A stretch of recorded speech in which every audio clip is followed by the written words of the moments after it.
welcome to Awaken Your Human Design. My name is Moni. This is Danny. And today we are continuing our profile lines revisit. We're looking at personality and design. So last time we looked at lines 1, 2, 3. So this week we are going to be going over the upper trigram with lines 4, 5, and 6 and how they compare and contrast whether they're on the personality or the design sides. Yeah, so we're in the upper trigram, and this is going to be exciting. We get to see what the lower trigram built a foundation for. So this is going to be good. Pay attention to the lines, peeps. These are your profiles. Absolutely. If you're interested in booking a reading with either Danny or myself, check out the QR code above, or I have the link down in the description box below. You can use code AWAKEN to save 10%. So if you're curious about your human design, your friends, your family, you want to understand yourself a whole lot better, check that out. We'd love to read for you and get to know you a bit better. And if you've been getting a whole lot out of our channel, you want to help encourage us and support us, then check out that donation link above. I also have that down in the description box below. And as always, thank you for watching. Thank you for liking, subscribing, commenting, asking questions, hanging out with us. We love having you, and let's get into it. Let's do this. So we went over this in greater detail last week, so check out that video after you watch this one, but we're going to revisit a little bit, just looking at the design and the personality sides that you'll see on your chart and kind of what's the difference with them, right? You have the unconscious, the conscious. What does all of this mean? So starting off with the design side, this is the unconscious side. This is on the left side of your chart. It's everything that is in red on your body graph. So this is unconscious. This is the neutrino imprinting pertaining to the bioform, the body, the physicality, right? Consciousness lies below one level of awareness. So the way I like to think of the design side is it's kind of like the blood in your body. It's there, but you're not seeing blood. You're seeing the effect of it. You're seeing it animate, but you don't see the blood moving, but it's animating it. It's doing what it's doing to form like the physiology, but you're kind of unconscious of it. And it's everywhere. It's everywhere. The blood is I mean, it's just a thing to notice. The blood is everywhere. The consciousness is in the bioform. When I say the consciousness, not the only one, but on this side, obviously, its consciousness is in the bioform. People got to get used to we're a duality. We are two consciousnesses rolled into one bioform, living a life. Yeah. So that second one is this personality side. This is the conscious side. This is everything in your body graph that is on black. It's the numbers that are on the right side when you're looking at it. So this is the mind, the psyche, the light of the soul, that which is eternal in each one of us. So this personality, this conscious side, this is who you think you are. Yeah, I'm not even going to parse that you think you are thing out. That was on the other episode. I'm sure I would have said all kinds of stuff about that particular aspect, but this is the second, and this comes in later. This is the thing that is conditioned. This is the thing that is unaware as a consciousness, a total speaking, talking, who we think we are consciousness that is unaware largely of its design, the design side of the thing that is the bioform. The goal of human design is to get these two things to match up so that you see them and you let them cooperate with each other in the life you're supposed to have. And of course, Moni, the life that your inner child last remembered quite readily. They were good at it, and we got to get you good at it again. Absolutely. So continuing on to the profiling gates, which is kind of going to lay the foundation and format of how we're going to go through lines 4, 5, and 6. So again, we went over this way more last week, but we're going to do a quick little run through. So these profiling gates, this way of consciousness, there's these 8 extra important gates that kind of show how we are lined up and like what our profile is present as. So there's 8 gates. The first 4 you can look at are these identity center through to the throat center gate. So you have gate 10 as the behavior of self, gate 7 is the self and interaction, 13 is the fellowship or the listener, and gate 1 as self-expression. And then you can also look down here, it's these tribal defense gates. So these are gates 59, which is about sexuality, intimacy, gate 27 is about caring, gate 6 is conflict and friction, and gate 50 is values. Yeah, it's wicked important to notice in here that this might seem a little bit confusing to you. We did go over this last time, but you're seeing how inside a profile, these behaviors are there. If you've got a line, whatever your line is in your profile, you have these 6 separate behaviors and 8 different ways. Two of them, the last two, are just part of how we profile that behavior, how we profile it.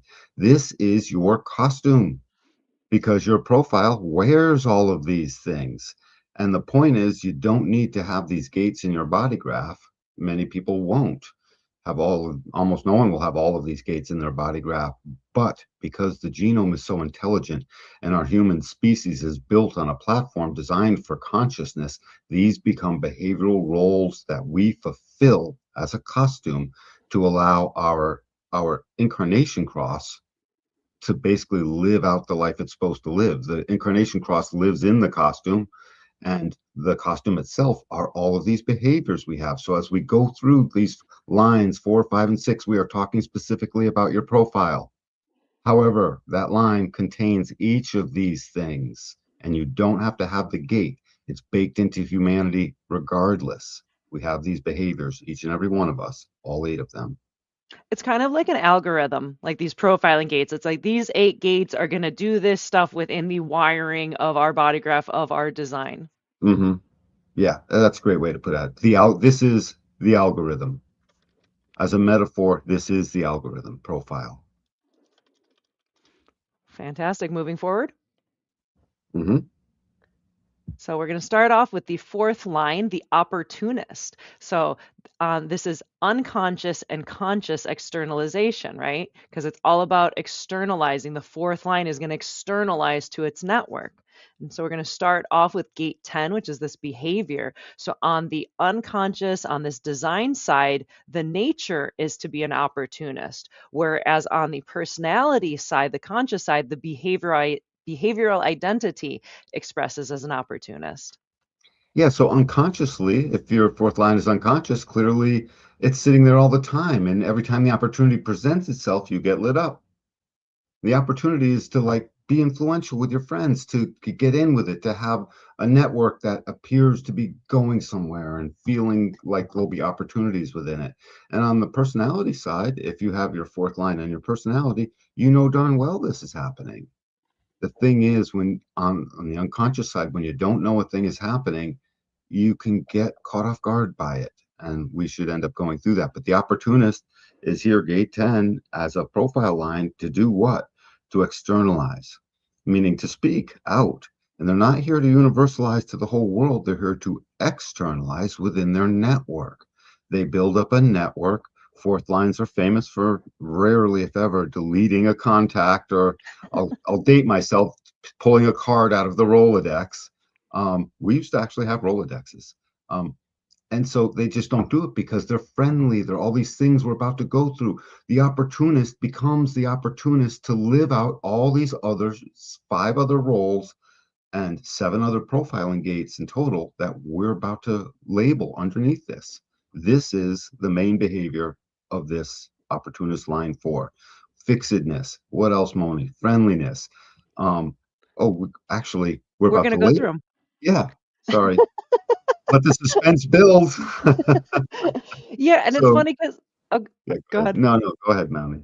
I was just gonna say, because opportunist can be this word that like can kind of come off as like a negative, right? Like, he's such an opportunist. It can have this, in our modern times, have this sense of almost like a manipulator. You're trying to get the most out of something. So, we kind of invite you to let go of that baggage because there could obviously be a low side to it, but on the high side to it, it's just like they're getting opportunities from the people that they know. And I'm sure they're probably sharing opportunities with the people that they Totally. know. It's kind of, like it's a very sharing social kind of vibe. The fourth line is the glue of humanity. It's the network marketer of humanity. It keeps all the talking in the town square going. It's this thing that holds us all together in so many ways because it needs to network. Look at network as the mycelium network. It connects all the trees. Fourth lines do that through their fixedness. They got a thing to say and they stick with that thing. It's healthy for them. So finding the right network is even better. Hmm. Onward to the next gate. Mhm.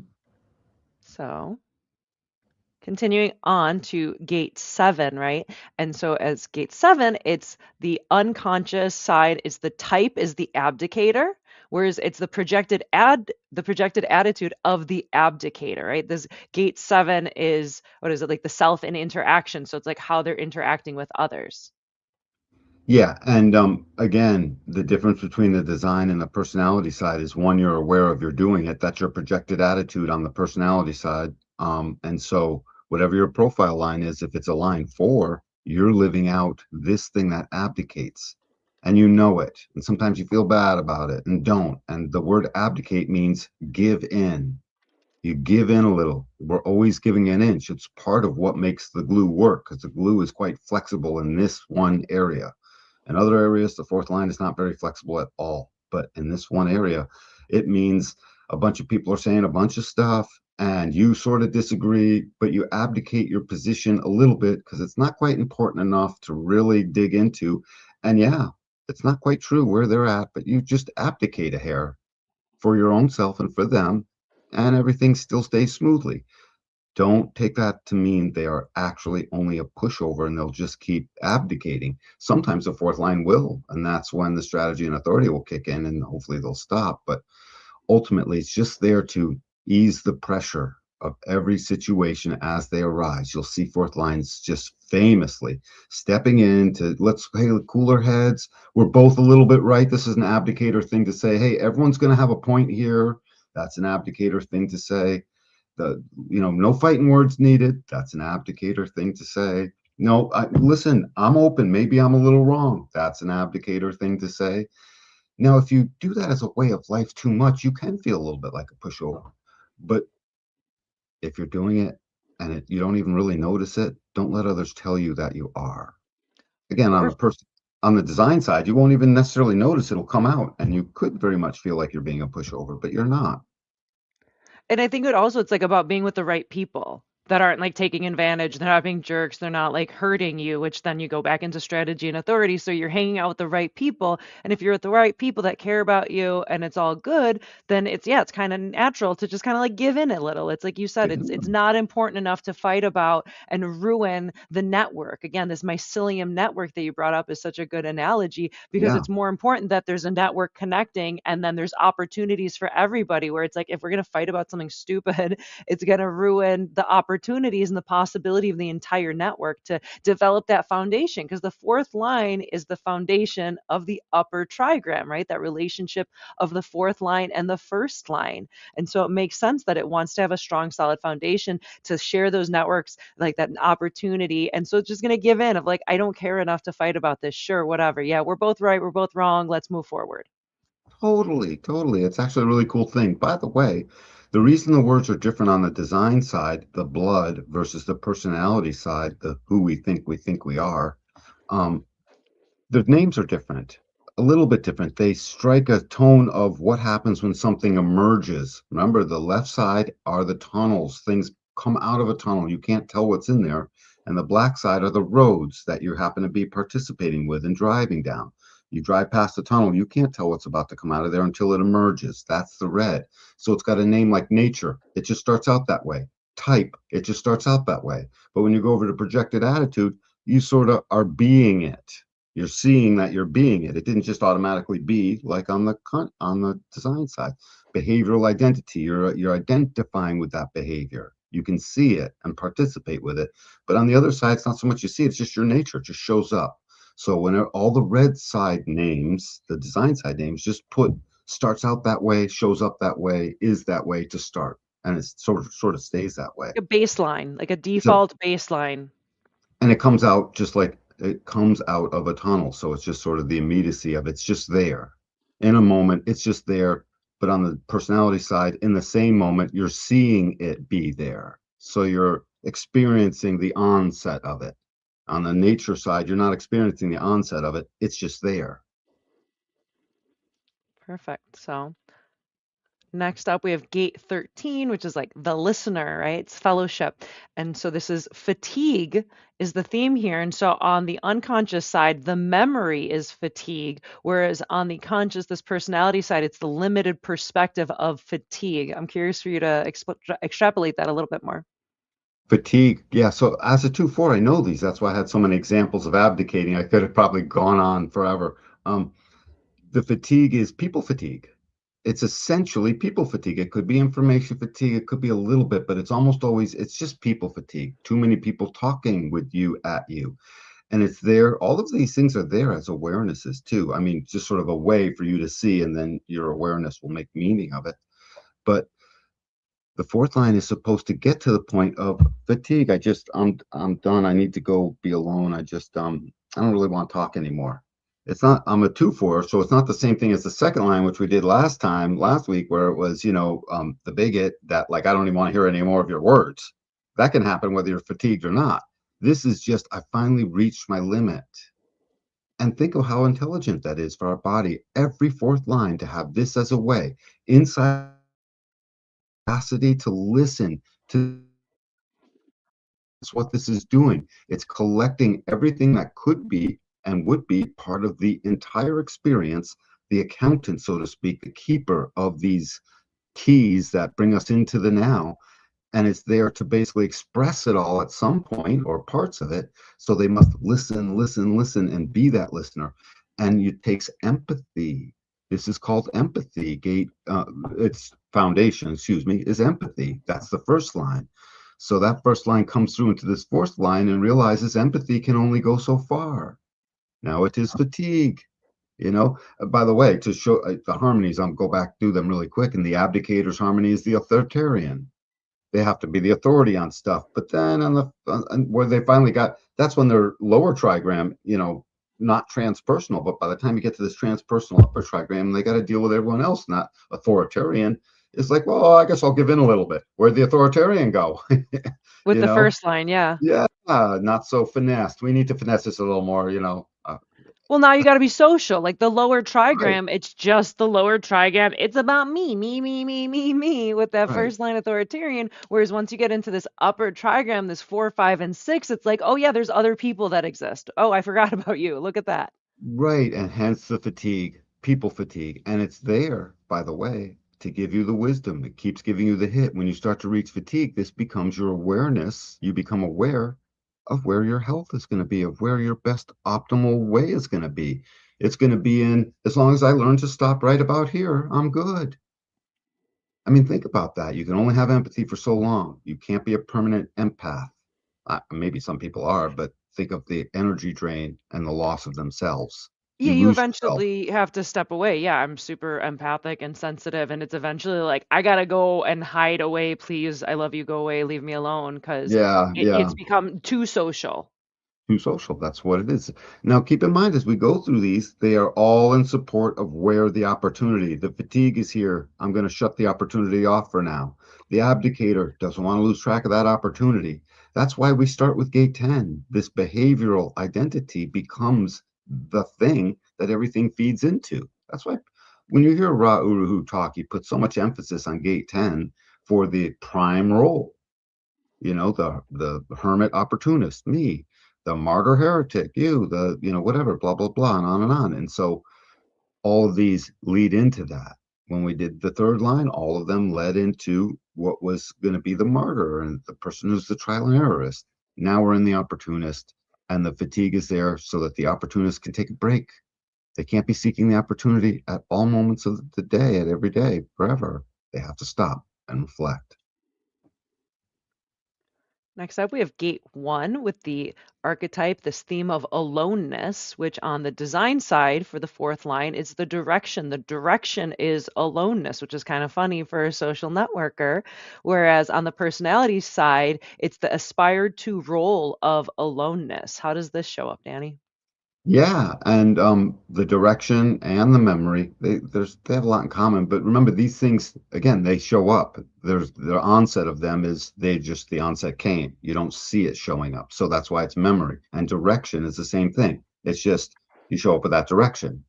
You turn on your auto navigation, it shows you the direction. It showed up on your screen. That's what it is to have it as direction. And on the other side, you see yourself aspiring to.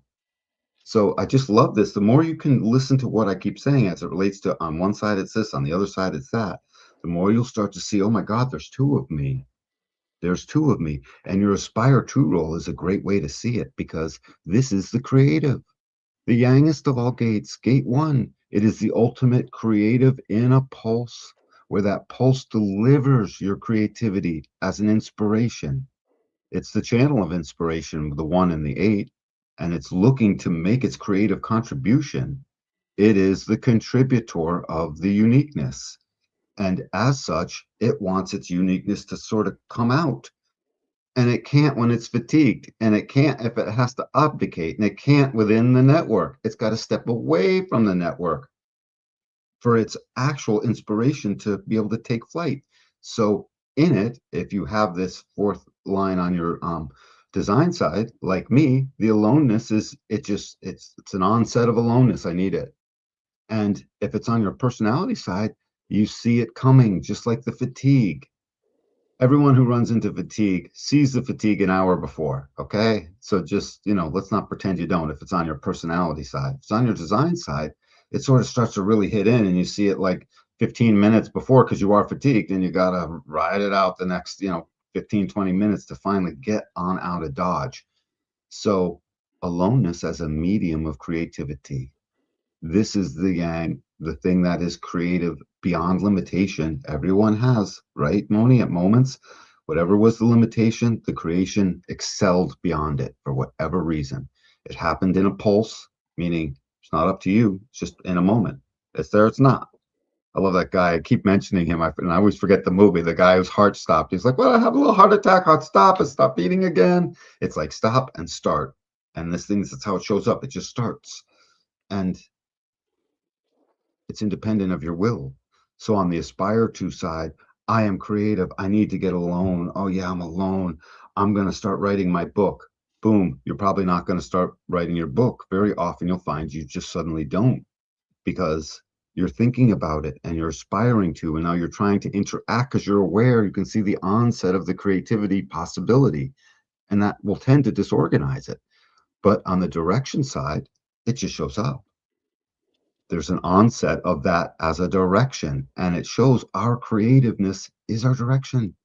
So here's again the suit and this costume you're wearing, and a bow tie with it to be unique for this particular gate one aspect of our nature. And this is where you aspire to be a thing. Your direction is in your creativity. It's not in your abdication. It's not in how you deal with other people. It's not in your next job promotion, although you think you want it, and I guess you probably deserve it, hopefully. It's not in any of these other things. The creativity is in the way your direction moves you throughout your life. So everyone needs to have that. It's one of our roles.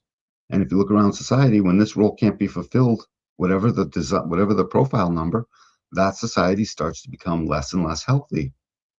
If you go into a draconian society where a strong man, an authoritarian, is going to tell you how to think, the creativity goes down, and the society slowly but surely loses its creativity. It's a pathway to death, frankly, if it goes on too long. So next Anything up, else? I was just going to go to gate 59. Let's do it. So gate 59 is next. So this is sexuality. This is intimacy. So this is the confidant or not. So on the design side, that physical side, it's sexuality as the confidant or not. And on the personality side, it's the bonding strategy of being the confidant or not. So on the design side, comes out of a tunnel. This is just how you are in the mating process. Okay. And that needs to be a confidant or not. So it shows up for you on the design side. And sometimes it'll take you by surprise. This is a strong one because confidant or not takes time. And if you're a fourth line on the design side, just jumping into something, because gate 59 is where we disperse our seed, or if you're female, disperse yourself to receive the seed. I mean, that's what it is. It's I know, like it's just try funny. this, try that. That does sound funny. Yeah. Um, anyway, so this just pours out of you. And you'll notice you always get a little bit nervous if you don't know the person. You will struggle on the design side, not knowing why you're struggling to know the person a little bit more before anything moves forward. Those are for the moments where things are moving too fast. Not everyone is meant to hop in the sack. That's all there is to it. Some people are, Most people are not meant yeah, to. you know what? Thank you, Moni. I spoke an old fashioned term. Most people I agree. I Yeah. agree. Well, those experiential people sort of are, but by and large, most people are not. Um, But when you get to the personality side, you see it happening. It becomes a bonding strategy that you actually are relating to and you're partaking with. Now, you're not necessarily calling it, hey, this is my bonding strategy while I talk to you, But but you got to be friends you first. know you're doing it and you can see the sense of wanting to talk to them about everything and tell them everything and have them tell you everything and you're deeply enthralled with it all.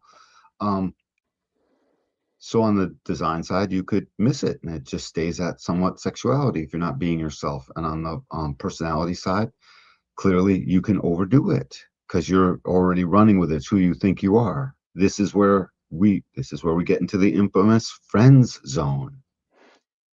This is where it happens. We talk too long, You and missed the just chance. you just miss the chance You because missed you're the opportunity.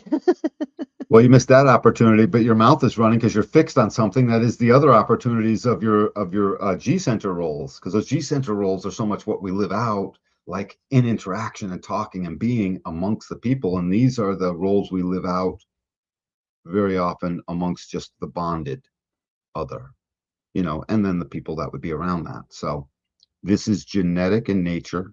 They're all genetic in nature, but one comes out in a bunch of behavior you clearly see and can discuss, and the other is just a genetic drive to make sure you're making more. This is where the genome will carry you away in gate 59. Be aware of that. This is where oops happens. So make sure you're friends, because if you're not, you'll be saying oops twice. So next up, we have gate 27, which is the benefactor, the dependent. So it's the design side, that physical body side. This is the humanity being the benefactor or the dependent, whereas on the personality side, it's the security strategy. The benefactor dependent. Is this the 27 roll? This is gate Yeah, 27's gate roll, right? 27, yeah. Exactly. Yeah. It sounds like a spleen roll, but that's different. Anyway, Well, the 27 would connect to the 50, which is the spleen. So there's a relationship. inside of our humanity, this is the Mother Teresa gate. This is the gate of the absolute caring and the giving. It's funny because as a foundation, it starts out with, I believe, selfishness. Um, Yes, yep. I have that. Yeah. I'm But aware. that's selfishness of tribal resource and capacity to generate what's required to care for the baby that was just made a moment earlier in our sexuality and in our bonding strategies. So when we get into this, it sounds like a fourth line thing. It sounds like the teacher. All fourth lines are designed to be teachers at some point in time. They teach because of their externalizings. And the benefactor is the one who gives the information and the knowledge and just gives and teaches and has the capacity in their caring to keep giving. And the dependent is before they're ready to be a benefactor. These fourth line is a trajectory, that confidant or not, that's a trajectory inside a relationship. This is a trajectory in life. At every time when you care, you'll see you are moving from, at first you're the dependent. Hey, what's this new information? Someone's got to teach you. And then as you come to know, you become the benefactor. And think of what the benefactor is. And essentially the archetype of the benefactor is the elder, man or woman, grandma or grandpa, who just did it all right and has all the money in the family, and they just are the benefactor and they dole out these opportunities for their loved ones. And everyone knows they can go to grandma and grandpa. They always have the right answer. They're like Grandma Pluto, and they always have the right juice, and they're there to give the resources needed in the form of how they nurture. I give of you my energy. And remember, part of the tribe is all about affection. So affection will come in here and that will feel like support. So one of the things the benefactor is giving as a resource is their support. Think of what support does. It empowers the other to go do a thing, so on one side, humanity, it just arrives. You are that way. On the other side, you're engaged with it. It is your security. You're seeing in advance that you're gonna be doing this or not. So come to see these things inside of you. Cool. Excuse me. And then next up, we have gate 6. So this is this archetype, this theme of kindness or meanness, which on the design side is the wave resonance. On the personality side, it's the emotional resonance of kindness or meanness. Help us unpack that. The reason it's called resonance and wave is because it's speaking to how the sacral is about to fire up and empower the emotional system, the entire emotional system, all seven gates in its entire process through the act of being generated awake. 1781, this thing got generated awake. And and we've been with it ever since. And fourth line, just like the abdicator who gives in a little bit, if you give in too much, the kindness turns to meanness. That's one of the ways. If you're always fatigued too much, kindness turns to meanness. It has a starting point of kindness. All Mhm. fourth lines are friendly. You run into them the first time, hey, just friendly, and everyone even says that about them. It comes through their aura. Again, this is the costume you're wearing. It's not a quiet earth tone costume amongst a bunch of earth tone colors in a building. It's standing out loud. This is all a loud Prince costume with every last accoutrement you can think All of. the All bells of and these whistles and things. feathers and fluff. Yes, yes, on a flaming Harley with a guitar over his back. So this stuff stands out loud. All of these things, they broadcast themselves to the other inside your way. And that's why when you're a fourth line, people always just starting point. Oh, that's a friendly one. No, they're very friendly. They can do that when they don't even know you. You seem like a friendly one. They're correct. But those friendliness has a limit. And emotional waves do what? They go up and down. And this is generated. So what do we have? We have a one and a zero, an on and an off, a yes and a no. This stuff is generated, and that's why you see so much the kindness or meanness. It's just mimicking a yes or a no responsiveness from the sacral. It's its emotional resonance to being fired up from the sacral gate 59 into the solar plex that allows the solar plex to have life. I won't go through all of this on the next two slides, by the way. This is your fourth line foundation for this video.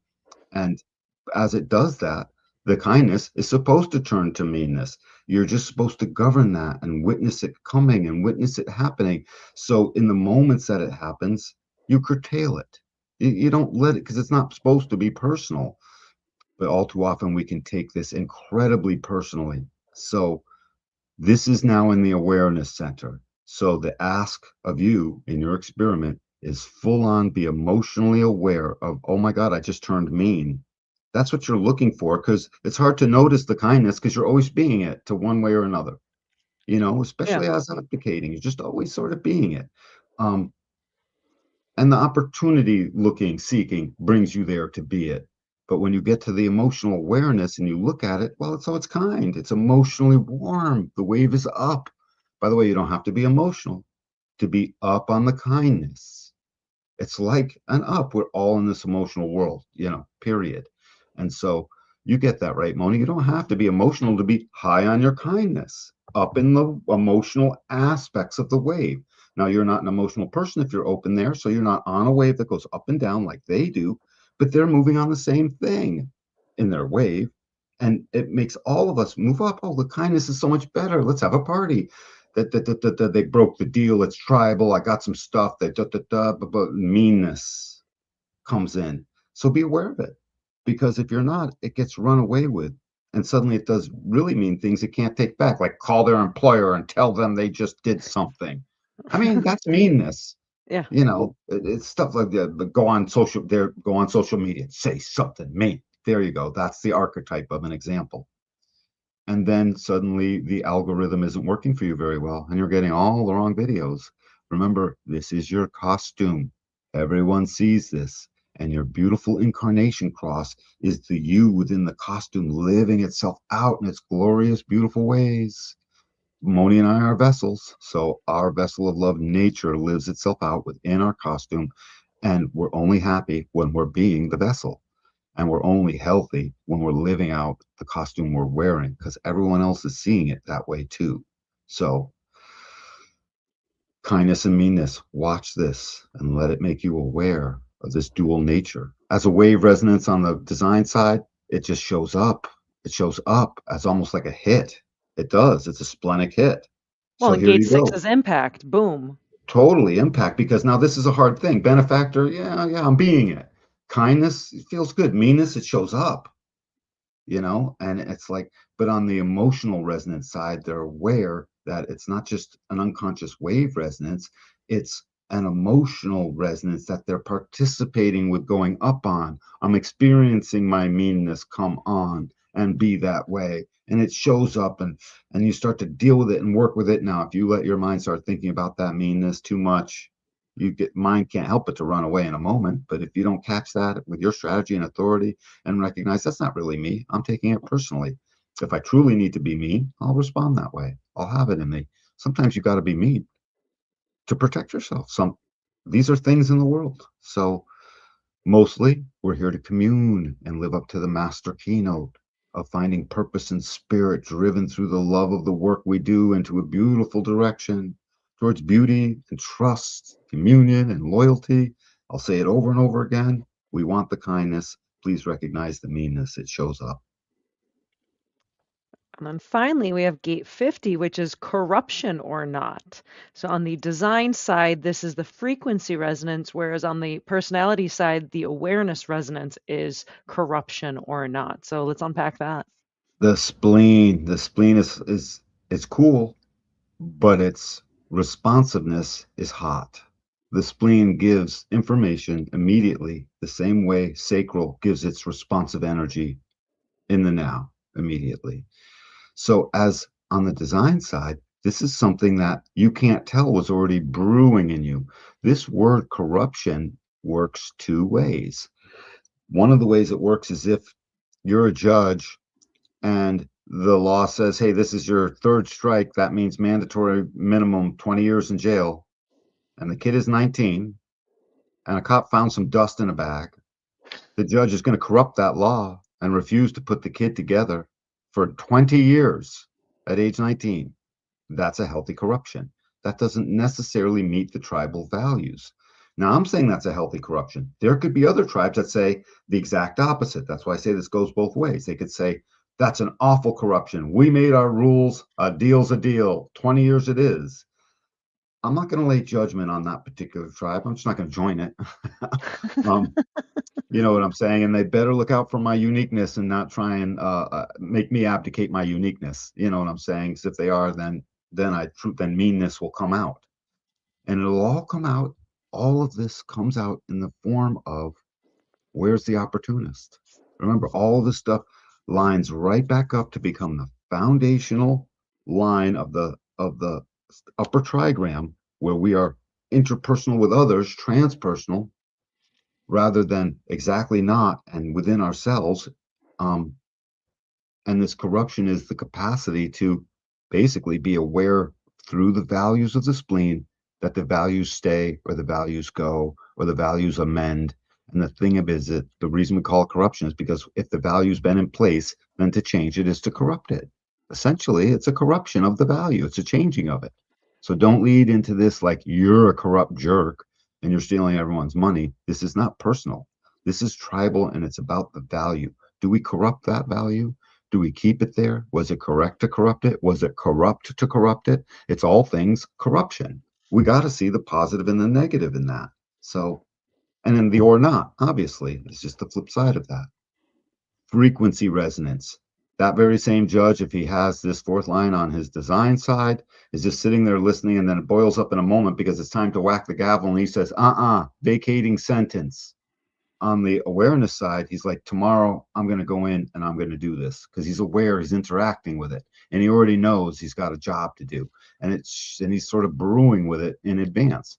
It doesn't mean the design side won't be brewing with it. It's a detail. It's not like the judge doesn't know the day before, oh God, I'm going to have to go give sentence tomorrow to this 19-year-old kid.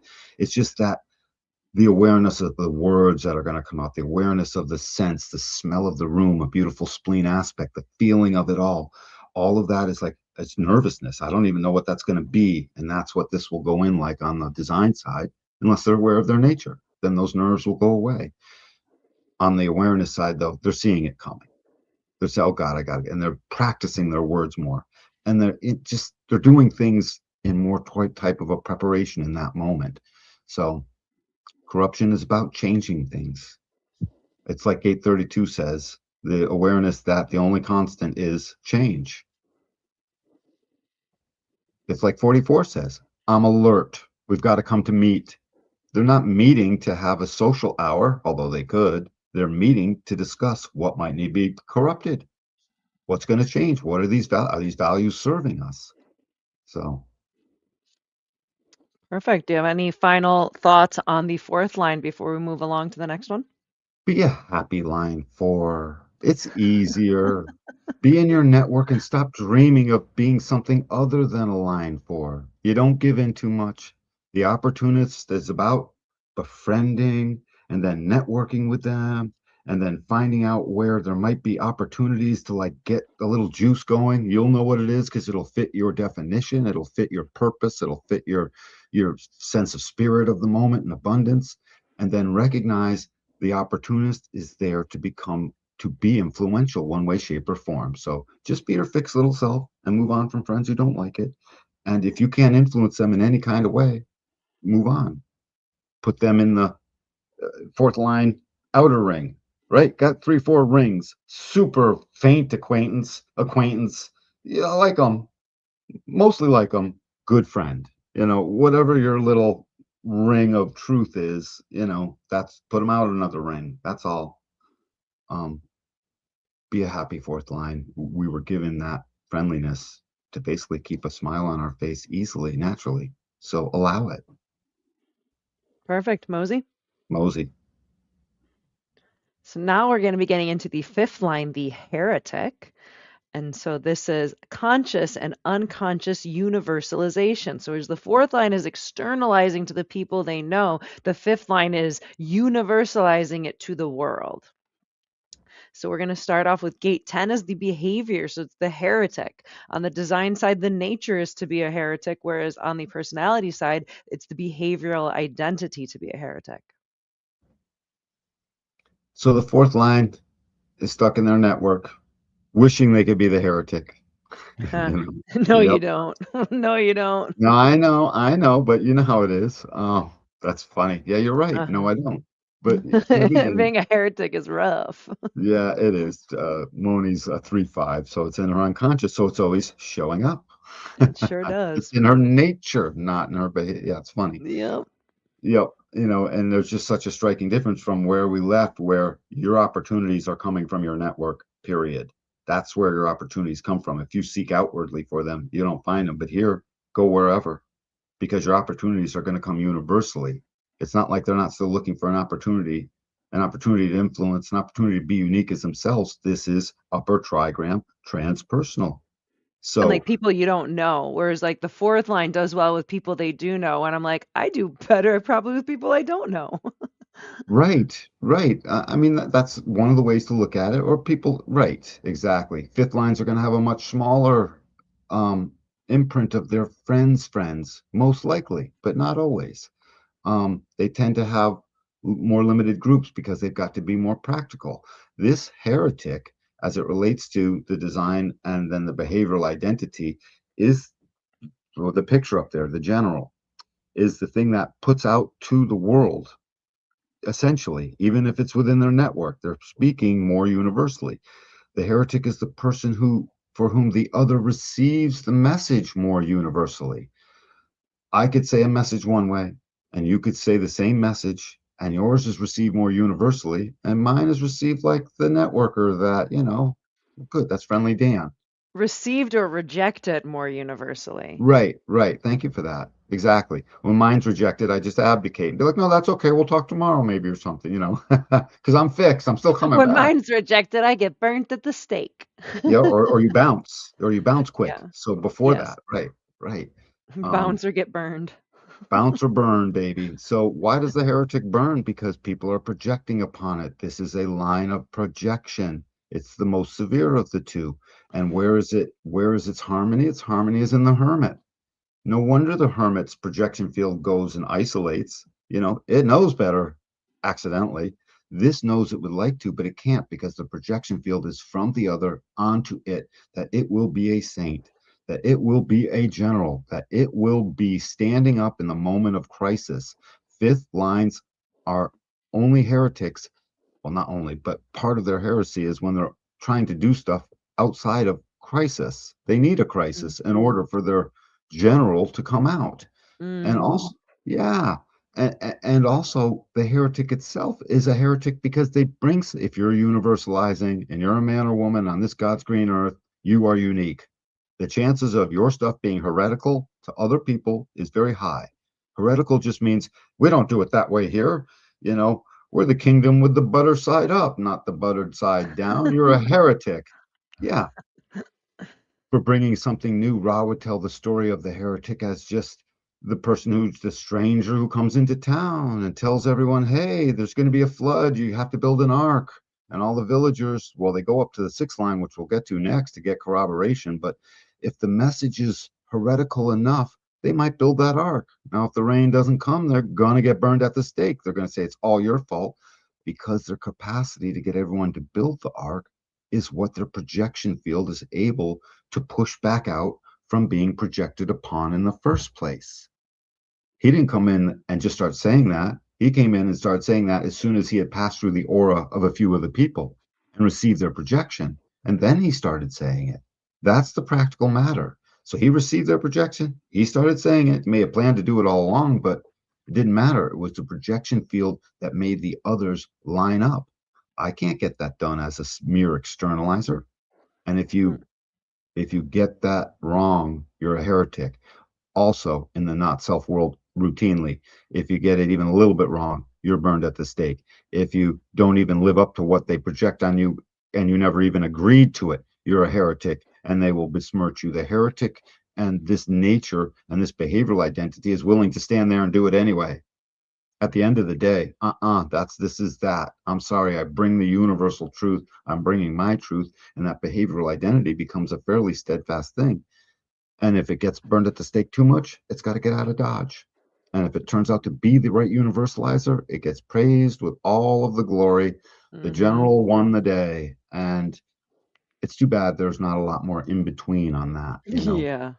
Just realize this is a projection field upon you. The others projecting upon you that you will save them in crisis, that you will be what they want, that whatever about their hopes and dreams.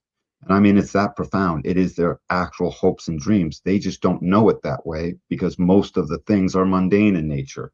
You're not looking for your hopes and dreams because you're hoping they'll come through and take you to the store, like because they're counting on you to help them in a crisis because they got a flat tire. They're not exactly putting their hopes and dreams on you at that moment, but that's the energy pouring out of them. I hope and I dream that Moni will get here and take me to the store because my car won't work. I need all the things. Now you're even projecting all the good things you're going to get. Hmm. And that's get puts on Moni. Moni's like, I'm not part of all the good things you were dreaming about that you now can't get because I got stuck in a snowbank, and that would be you. You get stuck in a snowbank potentially, and now you can't get there. That person very likely is putting a projection on Moni that is totally unfair in that moment. And you've got to Yeah. realize that. If you're a fifth line, that's how you navigate who's your friend or not. Your friends don't do that to you. They've learned to know who you are. And the ones who don't know you well, they do that to you. Watch and witness and recognize universally, almost everyone, with very few exceptions, approaches you without seeing you. They see what they want you to be. That's why I said the hopes and dreams part is wicked important. They see what they're genetically inside of them becomes their hopes and dreams for more love and communion and purpose and beauty and abundance. Those are their hopes and dreams. The master keynote describes it. And that's what they want out of you. And you can't allow that. And you have to recognize it and you have to cut it off. Hey, are you expecting more from me? Are you saying I didn't give enough? Please be very clear. This is practical language the fifth line can use in these moments to help at least, you know, get it right. They may still get burned at the stake, but at least they can get it right because they will go and they won't have a big chip on their shoulder too terribly much when they know they were right. So, what do you got to say, Moni? Your fifth line. I mean, everything you're saying, I'm excited to get to the next gate so we can impact more beyond the heretic and work it in. Okay. Yeah. So next up, we have gate 7. So this is that role in interaction. So the role in interaction is the general. Danny has already talked about this.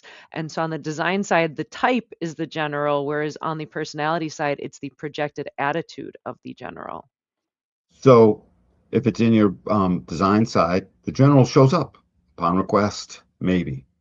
And on the personality side, it's what you're projecting out. You're sort of gonna, and you can see it, you're interacting. The general is that cat who does save the day. That's all they are. The general is the person who's supposed to show up, do the thing, and then, as the story would go back to the farm. I mean, that's what they're supposed to do so that they get out of the projection field. This is where both the heretic and the generals, where you learn so quickly, get into the projection field and then get out. Fifth lines have to be practical, and it's an experiment. So I don't want you thinking you have to spend a whole life now leaving every party after the first 20 minutes. That's not how it goes. It's after they're your friends you don't have to. But in the beginning, the strategy, just so you can see it and play with this and use it as an awareness to become more aware of your nature and your type so that you see more of your behavioral identity and projected attitude as the rest of the world is seeing it from your costume. Allow yourself to see where they're projecting that on you, that where you're in such a place that it's not practical to stick around because you're now running out of your general. The general runs out. And if it runs out too fast, you're not in the right crowd because those are the people projecting upon you. Hey, where's that general? We need more of it. Why aren't you enough of it? The general storms in with guns blazing to fix the day, dude. He saves the damsel in distress. That's what the general is. And you can't let people give that to you. What do you think, Moni? As being the archetype of the general Yeah. and like how people react to us. I mean, it's amazing when we have the right thing, when the correct projection is upon us and we know what is being projected on us and what you want from us. And it's like, yeah, I can totally deliver that. Like, I can be your general and deliver you this specific thing. But if we're being projected upon and we don't know what that is, or we don't know what somebody expects from us, then we can't satisfy that projection and then we'll mess it all up and then everyone will be mad for us. And that creates a great piece of awareness that you can sense coming on when you're in a group or with a person projecting the unhealthy projection that's got all these expectations, or the healthy projection that knows you're you and is not going to hold you responsible for any of it.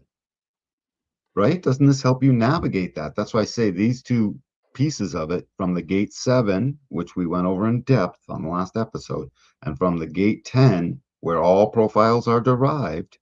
um, this is a way for you to see they're projecting too much on me. That's your clue to get out of Dodge. That's your Yeah, clue to not accept the dang projection. Whoa, whoa, whoa, whoa, hold on. No, no, I got to get to work tonight. I'm late for it right now. I'm wicked sorry. Try calling Dave. Love you. Bye. That's practical. Love you. Bye is a fourth line thing. So whatever, but I added yeah, it in. no, the practical thing is really important, and, like, the getting out of Dodge thing, that's definitely a thing that's super important as the 5th line, is if you are being projected on and you can provide a practical solution, like, provide the practical solution and get out of the room, like, get out of Dodge and leave. And the same thing, if you're being projected on and you can't provide that, like, get out of Dodge. It's like, you're not gonna win. So it's like, either, like, provide what you can that's practical and save the day and leave, or it's like, this is not the right place for me because I can't satisfy what you're projecting onto me, so get out of the way. Listen to your strategy and authority here deeply. It will show you and you will see the unhealthy projections. And it doesn't mean don't go through those unhealthy projections. You're in a life. You might have to walk squarely right through it. But you can set boundaries and recognize, hey, that's you projecting on me, and come up with language to put people at bay when it's needed, just casually and in the moment as yourself. So, hey, I didn't promise I would do all that stuff, but I can't always do all the things. Are you expecting me to? That type of thing that puts them. I'm quoting from Chase Hughes, by the way, because he's so good at returning the thing, and I've captured some of his language. So, the general, we can move on. Perfect. So next up, let me find my cursor. So next up, we have gate 13. So this is the witness. This is, yeah, this is the witness and like the storyteller, the story keeper. And so this is the savior, which on the design, the unconscious side, the memory of being the savior, whereas on the personality side, it's the limited perspective of being the savior. So that's going to be an interesting one to explore. Remember, all gates start with their first line. When we get into more gate theory, just generally speaking, we will notice the foundation of every gate, all 64 hexagrams. The foundation is the first line. The foundation determines the basic essence of the foundation of that whole hexagram, clearly. And the foundation here is empathy. So, my limited perspective as a savior, I have to have enough empathy to listen. Remember, it's empathetic to listen. because the other person's about to pour out their energy and you have to stop what you're doing. Empathy needs to come in to care for them to some degree, to create that story we were talking about, and be the colorful storyteller at the end of it all, just like the 56 does. It's funny, we have two gates going in that very same circuitry, one on the top of the throat, one on the bottom. The forces were very, very interested in making sure we were telling all the stories, the short-term stories in 56, the long-term historical, artifacts and facts of Gate 13. So it doesn't want to miss anything. I'm just noticing that as something that's really cool. Um, Memory. This just comes out in I know that I'm listening. And the savior part of it becomes I know I've listened. And as I listen, I notice you're projecting upon me that my listening is somehow saving you. Hmm. The expectation and the projection is that always that the expectation is always you're going to do something about it. So be careful on the stories you listen to and the people that intimately you allow to basically bend your ear too much. Because as soon as they tell you, the expectation now is that you're also going to do something about it. What, Moni? That Speak. no, that just kind of blew my mind. Like as a, fifth line on my unconscious design side, it is. It's just like if I listen too long to somebody, then it's like, oh no, what do you expect of me? What do you want from me? So the Right, way you right. said that, it was just like, wow for me. And then it becomes a memory that you now have to deal with. It's the memory of I should have left. It's all of this stuff that shows up quickly as memory. It's just a thing because right before it was fatigue. This is the memory that I get fatigue, but not you. It's not so much fatigue. It's like I got to get out because now it's expectation. So this becomes expectation fatigue. Um, Remember, foundations set a theme. Limited perspective side, again, the reason it's called limited perspective is because this is where we limit ourselves. We only have so much. You only have so much empathy. I only have so much savior. It was obvious in the fourth line, I get fatigued. Clearly, there's a limit. I am limited in my empathetic listening because that's what 13 does. That's why it draws in all the secrets. There's not a lot. I mean, you go to the 13 in a body graph, that's where empathy arises. This is our role in the limited perspective can be said another way. Our role in our openness. Same for the design side, the memory, our role in our openness to what we just heard. Um, because it came out of a tunnel, showed up that I'm listening. Oh my God, I am listening to this. Our role in our openness to the other. This gate 13 and all of these roles we have is the home of the inside face, the face that you only have when you're studying something or you're looking at something and your brow furls and you've got all these things. It's the face that you don't expect other people to capture so easily. They'd have to walk in the room and capture you not noticing them. It's the face that you change the second you do notice someone is looking at you. It's all here on the face. Yes, you go from that to that. Hey, Yeah. how's it going? You Yeah, weren't when in you here. see Hey, that's when I do like dance and performances, it's like when you see someone has a camera, you're gonna turn on like the extra smile and the extra little totally. spunk and awareness. Yeah. Totally, but you might be totally fatigued. Hey, you've been asking me to save your perfect picture spot the whole time. Take your picture, I'm done. Do the And thing, I want to go.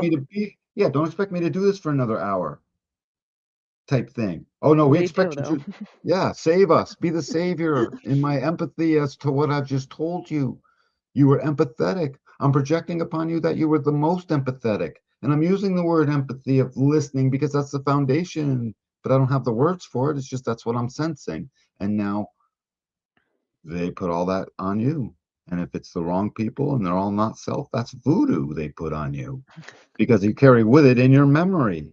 You carry Ugh. it with it through your limited perspective. You're already limiting it. And if that's all there was there, that's voodoo. No good. Don't let them put that voodoo on you and you tell them. And your real friends won't do this. More amazing awareness that you get to look in on to show you who's right for you and who isn't. Make a checklist if you're a fifth line of these things. Go through your friends and do a scale of 1 to 10. This cat puts me through this like on 11. That's it. Outer ring with you. Eh. Fourth line outer ring. This one does it medium. This one, I'm going to call this one. And ask, I think I can share this information with one cat. Let me go call that one and talk about it, closer Mhm. and closer into you. So everyone's got a ring system in this upper trigram because the foundation was set by the fourth line. There's a different one, but everyone's got the rings now Mhm. because it's there in the world. So set up your rings 1 through 10, put people in them, however that works for you, and make a list if you're a fifth line so you can do the practical thing of getting people into the outer limits where they belong because they're always bringing mayhem and fatigue and savior syndrome and general fatigue and the heretic freaking getting all burned and expectation and hopes and dreams. Get your hopes and dreams out of my life. I didn't ask you to do that. Stop trying to help me have you save my everything. I don't wanna Right, save you, especially if I don't know what you expect me to do to save you. right. And it's just getting old and you're not quite my friend. You're the wanter of something. Mm.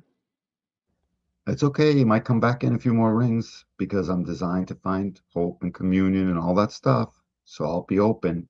You know, my role in openness is limited, right? Listen to these words go together. I have a limited perspective with my openness, but I open enough. It's not zero. You can make your way back in or me back to you one way or another so that we don't have to pretend that there's hatred, but there's not. I'm not keeping you close if you keep doing that. Mosey to the next line or the Yeah. next gate. Yep. So next up we have gate 1, and so this is the creative and creative expressions. This is attractiveness. On the design side, it's the direction of attractiveness, whereas on the personality side, it's the aspired to role of attractiveness. Notice the thing that is where we're sexy is also where we're creative.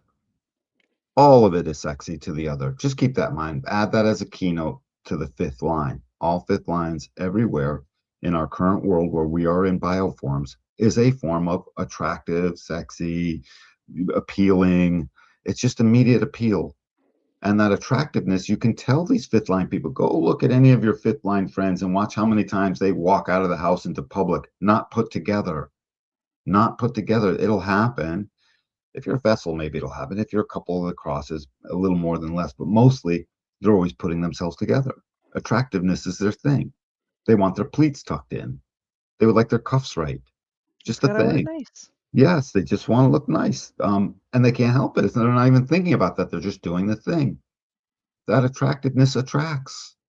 And the thing is, aspire to roll. Where are we? We're in gate one. Gate one, the yang, the creative. I went over this on gate when we were on the fourth line.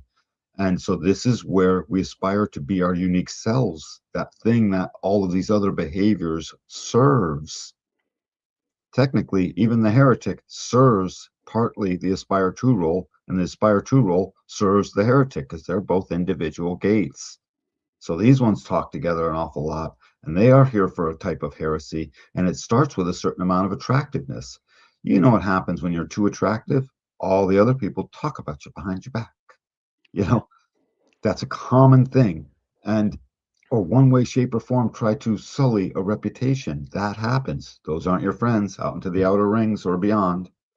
Um, and so realize that when you're being the attractive, it's showing up in all of your creative pursuit. Aspire to is I want to contribute this, my uniqueness, out of my yang gate that has all of my creativity rolled up in this beautiful moment that shows up for me. So it's prettiness and attractiveness in what you just painted. It's attractiveness in how you put on your display because you're a server. It's your attractiveness and it is your look at my creative presentation. Dude, it's just green eggs and ham. I know, but it's gorgeous, isn't it? Well, if we're always gonna be projected upon, it's like you have to put your best foot forward, because Absolutely. otherwise they're gonna be like, "Look at this slub. Look at this, like, Yes. nothing." And as you put your best foot forward, it becomes the attractiveness. And this is your creativity is wrapped up in making it look good. That's not to say your creativity is vain. It's not it at all. You could be Einstein with suddenly the moment of creation of E equals MC squared, and he is spending his time making the right Roman letters for it before he sends it off to his friend to look at it. It's not just if he was a fifth line in that way, he would make sure there was little doodads on those letters to make it the A right little calligraphy. filigree, a little Yes. flair. Yes, and that the words they use when they write poetry are pretty. Everything is about this attractiveness that they are. And so It has nothing to do with vanity of creation. It has everything to do with how they create and where their unique creative self is. The melancholy in gate one, of course, we didn't cover in four, is that I'm not unique and no one sees me as unique. I can't get my uniqueness out. So just take that as the truth for why this is so important. And we do aspire to it. If we don't aspire, we become sad. And the sadness is there to remind you, hey, aspire to something yourself, not what I ask you to be, what your strategy and authority ultimately guides you to. We're here in a consciousness field, and the consciousness field is pinged and rang and struck so that everyone else hears it most admirably through this attractiveness that aspires to do something creative. If your mind gets involved, you're just doing it for the sake of attracting. If your mind's not involved and you're just being yourself, the attractiveness is natural and you can't miss it. Can't miss it. By the way, of course, this attractiveness is why fifth lines are seen as sexy. It's literally, you can correlate attractiveness to being sexy, and it'll show up again and when we get to the 59. Absolutely. So now we have gate 59, which is about sexuality. This is intimacy. This is the seducer and the seduced. So on the design side, the sexuality presents as the seducer as or the seduced on this body expression, whereas on the personality side, it's the bonding strategy of the seducer or the seduced. So again, I don't think I did it for the direction, but all of it. On the design side, this is what shows up. That's why in the sexuality, when I said suddenly you find out you're being friends or not, here, same thing. Suddenly you find out you're in the seducer and seduced role because it's onsetting itself upon you because of your interact, because someone found you attractive and they basically projected upon you that you're going to save them and that you're a good listener and that you can get stuff done. And suddenly that's attractive, and then suddenly they're feeling seduced by you or they're trying to seduce you, and it's happening all the time with fifth lines. One of the reasons they have to duck out and hide behind the curtain on the second floor peering out. Remember the image in the house. The fourth line is on the second floor, just period, networking with people, and it's open to public, it's open for business. And you can see in there, you can look up and see, oh, let me get up there. That looks like the right place to go to a restaurant. Let's eat up there. But the fifth line is that restaurant with all the cachet that you're not even sure if you need a reservation for. And that's the fifth line is in one of the side rooms on that second floor, looking down on everything and just pulling the curtain back enough so that other people are looking up, wondering what's in there. What's in there? That's how the attraction field is in everyone. Everyone's always like, "Ooh, what is that?" Um, Me, the natural, I have a projection field, but they're not looking for attractiveness. They're just like, "Oh, that creative little bugger. What is he into?" It's not leading to attractiveness necessarily. It might. You never know. I'm shy, and if they knock on my window enough, maybe they'll call me out sexually and intimately and bondingly. But mostly, it's just that's interesting. The heretic is, oh, my hopes and dreams are looking up there, and they don't even know that this word, this keynote of hopes and dreams, is embedded in it. It's absolute. It's not like a fanciful thing that they one hope and one dream. It's all of them. They are projecting that on you, pertinent to the moment and beyond. So hopes and dreams, like I said, Moni's going to get me to the store. But this seduction, anyways, back to that. This is how you bond. You see it coming, and don't let it let you think you're shallow, and don't let it think you're Don Juan always and only that way, and that's how you're going to get by in life. Because you'll be very unhappy. It won't be very attractive. You'll be very unhappy. Not the right people are being saved for you. You're not the right heretic anymore, the right general. Your nature isn't showing up as the person who's consequential. They're only consequential in that. So be very careful because this is a genetic strategy to make more, to make babies. First and foremost, never forget that. 59, first and foremost, make a baby. Just make a baby already. Hurry up. Um, Puberty, yeah, go make a baby. Literally, genes don't care if it's viable and it can come out alive. They're very happy. So this seduction can get super personal, and I ask you not to take it too personally. Witness it as an energy and allow it for when it's right. So it's not an ugly seduction. The seductions turn ugly quickly if you're not being yourself. Absolutely. So, next up, we have gate 27, which is the distributor and the hoarder. So, on the design side, the humanity shows up as the distributor or the hoarder, where it's on the personality side, it's the security strategy of the distributor or the hoarder. And notice on all these upper trigram, basically the humanity of them all, because this becomes our security strategy in gate 27, that is when we get into this upper trigram, you see this distributor hoarder thing that appears to be more as it relates to everyone else. And that's what's supposed to happen here.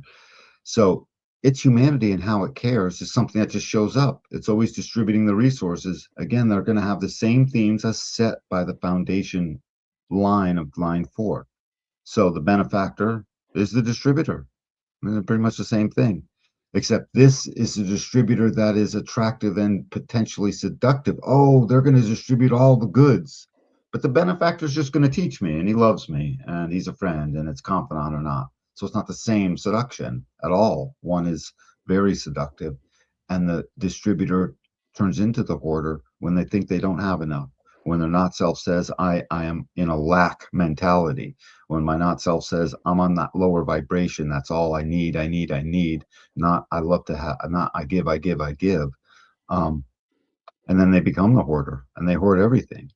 However, there is a natural flow to this. You have to be a hoarder once in a while to basically, this is tribal after all. Once in a while, you have to circle your wagons, but then the hoarder can turn extreme and suddenly you end up with a house where you can't even move in or out of. Yeah, it's kind of like you need to take inventory and like, what do I have? Because in order to distribute it, you have to know what you have. So you kind of have to like collect stuff to then be able to distribute it when appropriate. But yeah, if it goes into like a weird misaligned place, then yeah, you're hanging on to too much or you're hoarding and not distributing. And then you have, like you just said, a house where you can't like function in. Yeah, if you were the hoarder and not the distributor, soon you're the heretic, and you're not the general or the person they're coming to with their pitchforks to get what you're hoarding. And you're definitely not the Mm. savior, and they're not telling you stuff anymore. And you're definitely not attractive, although someone in the crowd will still find you attractive in some kind of kinky way, but you better not run off with them unless you're getting out of Dodge. And it's gonna get weird. And it's going to get really weird. Um, yep, I'm good. Yeah, cool. Next up, we have gate 6, which is selflessness or selfishness. So on the design body side, this is the wave resonance, whereas on the personality, it's the emotional resonance of selflessness or selfishness. This is our emotional capacity to become selfish for ourselves and or to give.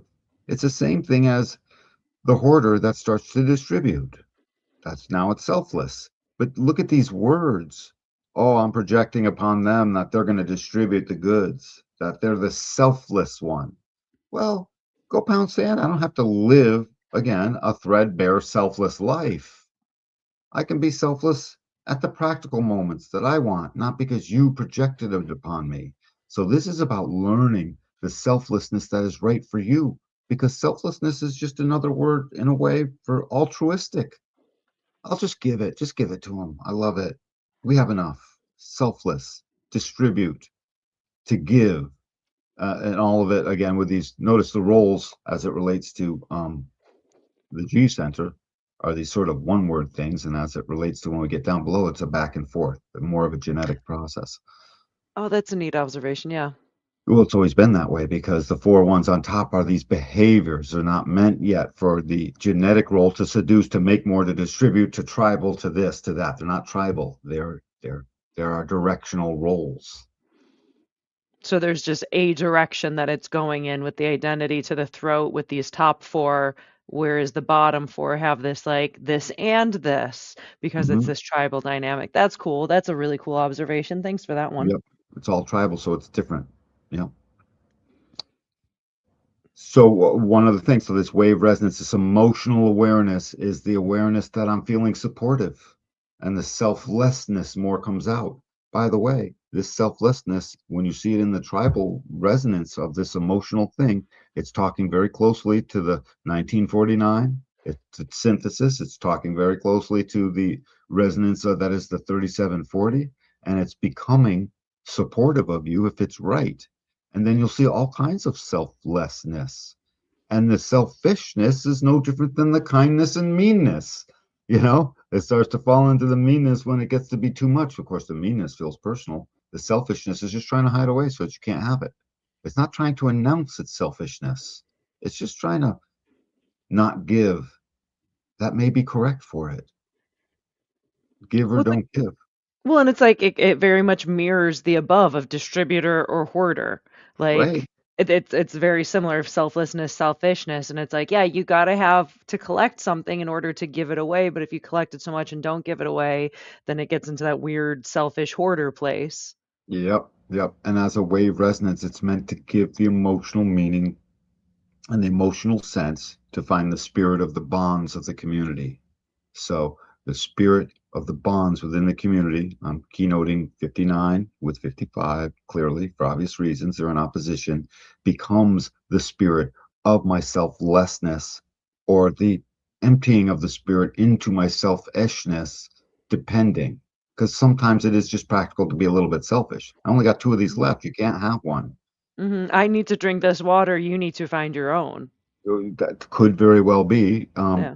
And or just like, no, like these are my favorite candies. I'm not giving one up. I Mhm. only got two. If I had five or six, I'd definitely give you one. I only got two. I'm hungry. They're mine. I'm sorry. Mhm. It's not the end of the world, but just recognize this movement back and forth. You need a little of each, just like the transferences inside of our motivations. We need to do it. So don't let one distract you from being the other if it's not in line with your strategy and authority, as with all of these binaries that go back and forth. Fantastic. And then last up, we have gate 50, which is Mhm. discipline and rebellion. So on the design side, this body side, the frequency resonance is discipline or rebellion. And on the personality side, it's the awareness resonance of discipline and rebellion. So, guys, as we're going through this, don't forget to keep looking up and notice the gate we're referring to, because the confusion when you're going through this is always, what gate was that? Oh, is this gate? And then you suddenly fall into a trap, and then you have to go back and start re-remembering all over again. It's cute. It took me a while to get through all of this when I first started doing this long ago. And so we're on gate 50, the tribal values. Everything here is a big deal. Remember, the tribal fear in gate 50 is the fear of too much responsibility. They have to have the discipline to not take it on, and or they have to fifth line general savior attract everyone else, seduce them into doing it because they have to hoard stuff because it's not going right. It's time to be selfish and we need rebellion. That can happen. So this rebellion is against the need for discipline because the general's already on the right side of things. Or it's rebellion as a not self that just wants to hoard and selfishly seduce into something that is not even for them. So the discipline is also being disciplined. This is where the heretic can get burnt. The tribal values may say bad heretic here, and now dole out discipline, which is the burning at the stake part that the heretic always gets as a fifth line profile. If it's on your design side again, this stuff just sort of shows up for you. And if it's on the personality side, you see it as an awareness, a splenic awareness that is concerning itself with all of the 44, 32, and 50 that's going on in this magic little spot that looks like a bow and arrow. If you draw a line out of it, it looks like the arrow. And this is the shot into the spleen that gives us our survival awareness. So basically allow your spleen to be what it is and follow your strategy and authority, because the frequency of this awareness to bring the right values into the tribe to ensure its caring and ensure its survival is to know where the discipline is needed and where the rebellion is needed, just like you need to know where to corrupt the law or not, just like you need to know all of the other or nots, and including these ones. So, Fantastic. Any final thoughts about the fifth line before we move on? dude, get over it already. People are attracted to you. Use that to your advantage. It's totally cool. Find your best friends and make sure they stay your best friends. Make sure they're your best friends, those good ones. Find them. Set up your rings to go out. Kick them out to the outer rings. You're on the outside now, baby, or somewhere in the middle. And recognize this gets used to your advantage all the time. A, by being yourself, and B, in this material plane by accepting only the projections that are going to make you have a good job or a good thing or a good what payday or whatever. You can use this to your advantage. If it's time for a raise, the heretic can go in and ask for it. Um, Stuff like that. So learn where you're listening too much. Learn when you shouldn't even be listening. That's the thing. Fourth lines can say, "Oh, I'll listen," and they get fatigued. Fifth lines will be like, "I can't even hear that." Don't ask, don't tell, baby. Come on. So learn all of these things and learn where is it practical to be the one that's going to stand by your values, because that sometimes is the heretic and it brings the uniqueness that others don't want. Or you're a total clown and you deserve it. So one or the other. Perfect. So now we're moving on to the sixth line. So this is the role model. This is unconscious and conscious. This is unconscious and conscious transition. So we're going to start off with gate 10. That's the behavior. So on the design side, the nature is the role model, where on the personality side, it's the behavioral identity of the role model. Words for the sixth line. Sixth line's hard because they live that third line process clearly. So I'm not even going to talk about that other than it's embedded. So for the first 28 and a half years, the sixth line lives out as a third line. So you have to go to that line to see it in the gate. But just starting at the sixth line, they go up onto a roof. The sixth line needs to know they have a 3-part life cycle. They start out with trial and error, literally. They bump into so many things that around the age of 28 and 30, they go up what's called up on the roof, meaning they just get from subjective to objective, and they start looking at everything, and they're licking their wounds from all of their things that they consider as mistakes in their old life. And if they're wise already, they start to realize those weren't really mistakes. I needed it. Quickly, they start to learn, no, I did need all of those lessons. That's the objective part. They start to get objective when they look back on their pessimistic past. I shouldn't say pessimistic only, but when they look upon their past and they recognize, oh dear Lord, I did a lot of things. Maybe some of them I wish I hadn't done, but I needed it. I needed to learn, and here I am. So I'm going to learn from that. That's what the six line trajectory is to get this type of objective. It now becomes aloof in this moment. That's the six line's job. Not so aloof that they just don't talk to anybody. Aloof to where they have reined in their group that is going to affect and influence them to relatively small amount, you know what I mean, to the people who are inside, and they start developing their objective way that lets them know they don't just see the other, they see out over an entire landscape. And that's their job. From on the roof, they have the bird's eye view. The six line job is to be a role model. What is this role model? It's the simplest thing in the world as it relates to how to describe it. It is being the living embodiment of what you of yourself, literally. It is nothing more than that. It is not the role model that is, some big figure in the world that everyone looks up to. It's just a living embodiment, an example of what it is to be yourself. That's what six lines are here to do. And in doing that, they help justify the fifth line projection of their how they universalize stuff, or they help get it out of the way because it wasn't right for them.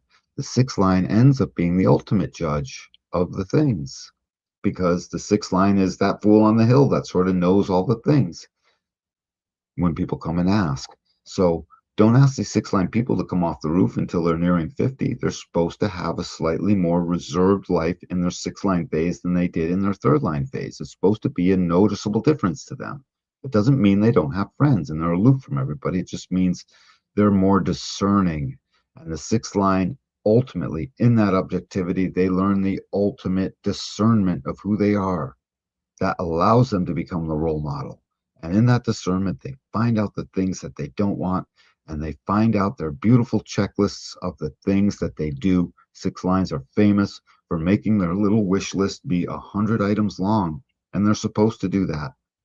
Not to get stuck on an expectation where their life is ruined if they don't get any one of them, where they say, these are the things, and if I get them or not, this is the journey.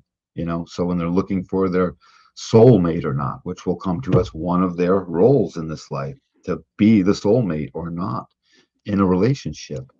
And when they finally get to that, they can start to see all the things that are going to define that for them. It is a judgment. It is a bit they're looking out, and they're holding out for all of these aspects. They become quite fickle in that way. And again, they make a lot of checklists. And at the end of the day, the sixth line has to be itself so much that the one thing that will kill it is hypocrisy. Talk about that hypocrisy a little bit, Moni. What do you want me to say about six line hypocrisy? I had a lot to say about it one time when we were talking about it. I remember you blurted a bunch of stuff, so I just assumed you had a bunch to say. I need more of a context than just, hey, this thing that you said sometime in a If conversation, the, whatever ago. if the sixth line isn't themselves and they do any kind of do as I say, not as I do, they will get their own type of burning at the stake. And Oh, that makes sense because they're supposed to be the role model. They're they're supposed to be the supposed to one be the that role model. made the Yeah, mistakes and integrated the knowledge and then be that exemplar of that energy before it goes into the next gate or whatever. So what a great that's word. interesting. Exemplar. What a great word. And people are looking at it for that. There is a type of projection here. People want to see that out of their six lines when after they've been up on the roof for a little while before they come down and as they're coming down. So just recognize that. You're going to have to ditch the trickiness and the movement and all the bumping into of your first part of your life and recognize I got to watch out where I'm a hypocrite. I just do because it's not burned at the stake like the heretic, but it'll be set aside. I don't want to be set aside. I'm trying to see over the whole thing. I don't want half the people to set me aside because they think I'm, you know, that way and I'm a hypocrite and I'm not doing as I say in all the ways. And your design will transmit itself out your aura into the other so that they know what they're looking at for hypocrisy. If you're a sixth line, you must know your design intimately so you can watch this process unfold. It's far more chaotic than the other lines because it's three parts to it. So this you really need the reading for to get your gates read that are in a sixth line so we can do the keynoting of your sixth line way. It will be the culmination of the six line gates in your body graph. Perfect. So continuing on to gate 7, this is the role of the self and interaction. And so for the sixth line, this is the administrator. This shows up on the design side as the type, and on the personality side, it's the projected attitude of the administrator. So, as the administrator, the role they come in with, let me just say one thing about the role model itself. Not only can they not be a hypocrite, but as they come in, their nature must be uncontrived. The administrator, their role as the administrator must be uncontrived. They can't be just fighting for it. That's not self thinking it wants it. It has to happen in a way sort of naturally. This is where we get elected into administering. And the reason they're the capable administrators because they're on the roof seeing out over everything. Of course, they can administer. No, the kids are over there. The pool is still filling up over here. Don't turn the water off yet. They can see all of this. I smell cooking, so dinner's going to be ready soon. Let me tell everyone in the neighborhood we got potluck over at our house. That's the role model. And so, as an administrator, the administrator administers the things that are role model-y. That's their job. And they're also practical in nature, super practical. Remember, this is the line of transition. This is where the administrator gets everything in order, and the role model was the example of themselves, so that when the movement comes and the next movement in the wheel is that sixth line moves to the first line of the next hexagram, that all their affairs are in order. This is where all the affairs get put in order for humanity. That's why the sixth line can cast judgment upon the fifth line and have it stick. I can't. I can look like a complainer, as a fourth line, or not say anything as a second line. But the sixth line can look down and say, tisk, tisk, tisk, there was no rain. And I think you knew there was no rain. And suddenly that village is not going to burn them out. They're going to string them up and burn them at the stake. Um, so that's the administrator. The administrator they project outward and they know it and they don't mind administering on their personality side. And as a type, they are the type that ends up administering. It just emerges. The design side is emergent upon your life. The personality side is cooperatively within your life and you're aware of it. Cool. Moving on to gate 13. This is the optimist. So this is memory because gate 13 is like the secret keeper for humanity. So the memory is being the optimist, and the limited perspective is the personality side of the optimist. So they start out as the third line, first part of their life. The pessimist, we did that last week, but they never will. We that's there's the binary Yeah, with the again. When third we did line. all the yeah, had I done all the second line correlations when we were doing the fifth line, you would see that harmony between the 2 and the 5. It's there. And it's the same thing here. So the optimist, remember, the administrator was the anarchist. The role model was the martyr, the trial and errorist, Hmm. instead of the role model who's already sort of got it right within themselves. The optimism never left. If you're a sixth line in your profile, just recognize you ring with optimism.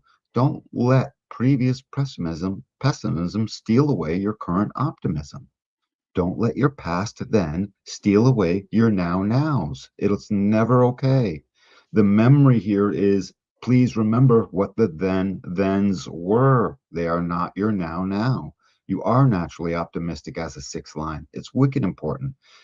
Allow that optimism to just not turn into euphoria of delusion. Although I think delusion is gate 16, line 6. Um, Hmm. It is. is it or is it Yeah. gullibility? No, Okay. it's line 16, it's at gate 16, line 6, because it's the global thing until 2027. Right. So the optimist is just plainly optimistic. You should allow that because it's a spot that we want our role models to be capable administrators. Optimistic. By the way, that optimistic optimism is what they're hearing, and they give that to the other in their art of listening, in their act of empathy that listens. Remember, foundation empathy for this limited perspective.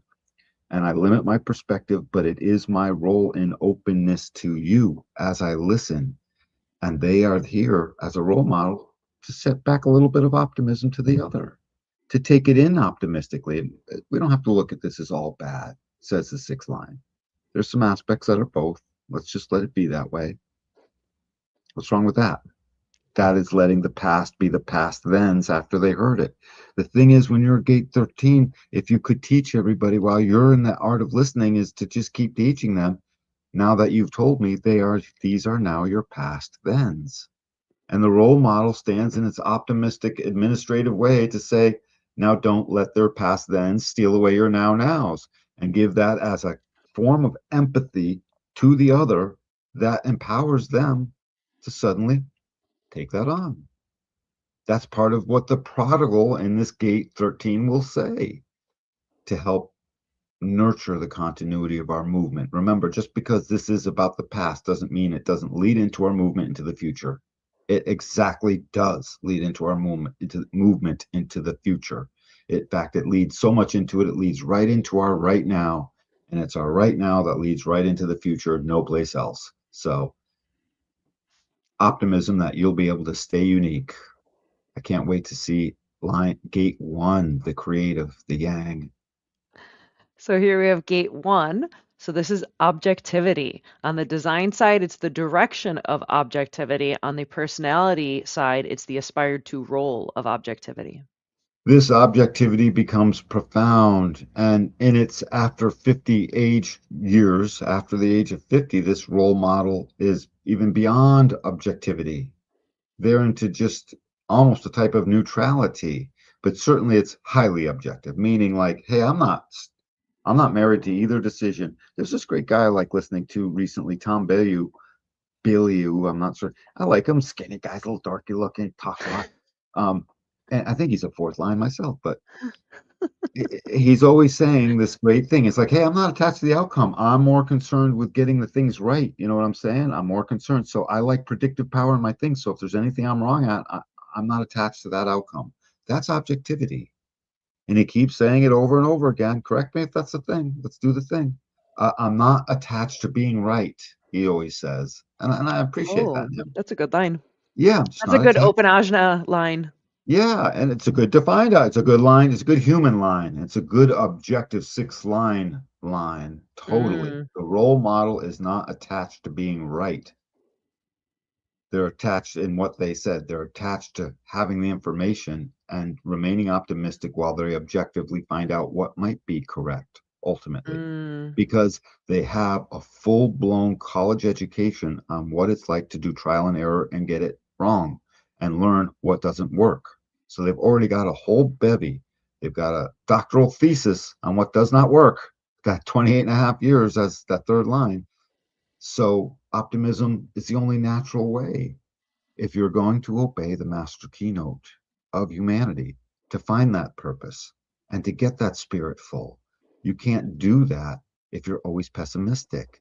If you're always just saying, well, this could go wrong, this could go wrong. It just will never, the cup will never filleth, and the purpose will not cometh, you know, if we are always doing that. So in your objectivity, the optimism can come through, and that objectivity becomes absolute creativity, because in this extreme objectivity it's almost neutral, and if you are unattached in that moment, your creativity is unhindered. This is the role model of creativity. Unhinder my creative unique pulse that is inspiration in the now, that is beyond any limitation when I allow it. It's independent of my will. I can't will it. And now in my objectivity, I'm literally allowing all of it to be whatever it is. And in this moment, you are now the most creative yourself. So that's where you like to be. Go ahead and admit it already so we get past the difficult parts and learn your strategy and authority and bring your ass in for a reading, dude. If you don't know this and this sounds foreign to you, you need to know. So, oh yeah, there's the booking page. So there's the take a booking. moment. Yep, just take a screenshot of it, and for God's sakes, drive yourself in for all of this. You can wake up now. I mean, literally, we can awaken you, but we can facilitate that. We can bring you through. So, To if you awaken their human design. thank you, Moni. Bang. Drum roll, please. I didn't even Brought in the think that. branding. Surprised I didn't think that. So poetic now, Moni. Yay. So I'm pretty good with this objectivity. I can just, we go on, but there'll only be examples. Yeah, we could move on. So now we are going to talk about gate 59. This is sexuality and intimacy. For the sixth line, this is the soulmate or not. So on the design side, the body side, it's the sexuality of the soulmate or not. Whereas on the personality side, it is the bonding strategy of the soulmate or not. What a beautiful thing. Notice how it's all here to serve the gate 10 nature and behavioral identity. All roads lead to that when it comes to doing these profiling lines and the way our profile works out. And these behavioral roles that are in these first six that are straight up roles that we play out. And so soulmate or not is if you're being yourself, it's not negotiable. Why should it be? So talk about being a role model. They hold out for the thing that every book, every romance novel, every song has ever written about. I can't tell you how many times I've heard twin flame this, soulmate that. All, what are My some of the other other, half, my other half? There's another one that two I'm peas forgetting. in a pod, Absolutely. The Forrest Gump version. like peas Peas and and carrots. carrots. Me and Peas and Jenny were carrots. like peas and Peas and carrots. carrots. Ma'am, yes, ma'am. So you don't have to read a ton into this to know what the soulmate is or not. When you get to the line and you go to read the line, you see it says one night stand, because there is no rule about the actual soulmate. You could run into your soulmate, but then they have to leave your life. The the objectivity is full and complete. If I am neutral, I need not judge you. I can remain optimistic. And suddenly, this lasted for but a month while I was in Saigon, but it fit every last aspect of the joy and the purpose making and the spirit and the beauty and the movement and all the work they did to be in it because it was just right for them. And they communed, they lived their best life, and it was, but only for a fleeting moment. So be it. That can happen. And I mean, more down to earth wise, generally speaking, it is. I'm not, no, soulmate or not. Prove it. Show it to me. Be it. And if you're not being it on your side, you're the hypocrite. You're not going to get it. You're going to get another hypocrite back for you. These people will model the right soulmate as what to be if they can, and they will mold the right man or woman as their partner to sort of live up to that. And they're supposed to. If you're forcing it, you'll lose your optimism. Your objectivity will turn subjective. Your administration of it all will turn anarchistic, and you won't be a role model. You'll be making and breaking bonds. So we don't want you going there. And that's why, Moni threw up that reading icon so you could take your screenshot and book it. Um, I'm pretty good with soulmate or not because I think everyone is familiar with this. This is one of those phrases Yeah. where it is very much like what we understand it. Unlike corruption, which is like gotta let people You know, got to but unpack it. Yeah, soulmate, you can vibe with that. you can So, vibe with it. moving forward, we are going to talk about gate 27. So, this is caring, right? This is tribal caring. So, this is trust or not. On the design side, it's the humanity of trust or not. On the personality side, it's the security strategy of trusting or not. I mean, talk about a tribal aspect. Tribes people, they have to trust. There has to be loyalty. I mean, that's a problem if they're not. The deal and the bond get broken. No good. This trust is as absolute as the soulmate or not, is as absolute as what the optimist is supposed to be allowing themselves to see. I've spoken to plenty of six-line people as I tell them this stuff, and I point out the optimism in them, the optimists that they actually are, and that's in their listening to the other, and they don't necessarily believe it yet, but tough, yar. Life's a box of chocolates. Mama said, yar. Um, and it's this trust or not, it's the same thing. Think about it, it's on the nurture side of the sacral. This is where we protect the life we just made on the soulmate or not side of the sacral. So you have to have a great deal of trust, or you won't know when to be selfish and when to be selfless. You won't know all the other roles we heard when we were talking about this particular aspect of gate 27. Gate 6 ordains the other 6 lines. Gate 6 can almost be seen as separate or not. And notice everything here is putting in good, clean, well organized order what's needed before transition. This is the packing of the bags before we go on the trip. We need it all. We don't want to leave without any of the things in order and the house nice and neat so we can come back to a clean house and a double check that all the stoves are off and blah, blah, blah, right? We want our house in order. And this trust or not is getting it in order. If I can't trust you, I can't do it. That's what the role model is supposed to be amplifying out to the world and being emblematic of, that they are the model of you can trust me, because when they are this, they're the ones that are supposed to be trusted. Don't be a hypocrite here. This is on the tribal side that will cut your head off. It's tribal, and you're messing with the protection of our babies. If you are a hypocrite here and we can't trust you, we got a problem, because now the living life is here. We aren't making the life on the other side, but we've got a very tribal genetic way of caring on this side, and it has to be all the way up to trustworthy. And then moving forward to gate 6. So this is friction and impact in the tribe. So this is sympathy and apathy. On the design side, it's the wave resonance of sympathy and apathy. And on the personality side, it's the emotional resonance of sympathy and apathy. Yeah. So again, wave resonance, it shows up upon you. It is emergent. You're not quite in with it and participating with it, but the emotional side you are. On the personality side, through the emotional resonance you are. Again, why we give these things two different names. The wave just happens, but the emotions are something you're participating with. So this sympathy apathy is an emotional process. Do you remember what it was for the fourth line? I think it was kindness, meanness, for confidant or Yeah, not. yeah. And then for the fifth line, it was not seduced or seduced. It was what was it for the fifth line? It was So for the wave resonance, it was for the fourth line, it was kindness, meanness. And then for the fifth line, it's selflessness, so selfishness. there you go. Right, right. And these are emotional processes. And when we finally get to sympathy, apathy, the role model themselves must know in its truth, in its trust, through its soulmate or not, that they must sooner or later turn apathetic. In our body, we call it apoptosis. Same thing. And it's where all the rest of the living cells sweep away the dead cell and flush it out, because the cell that was supposed to move on appetized itself. Apoptosis is it just died. Some things you need to let wither on the vine. There's no law that says nothing may wither on the vine. Some things must wither on the vine. Your sympathy will let you know that. Think of how close sympathy is to what the foundation of this whole process becomes as it relates to our empathy to listen.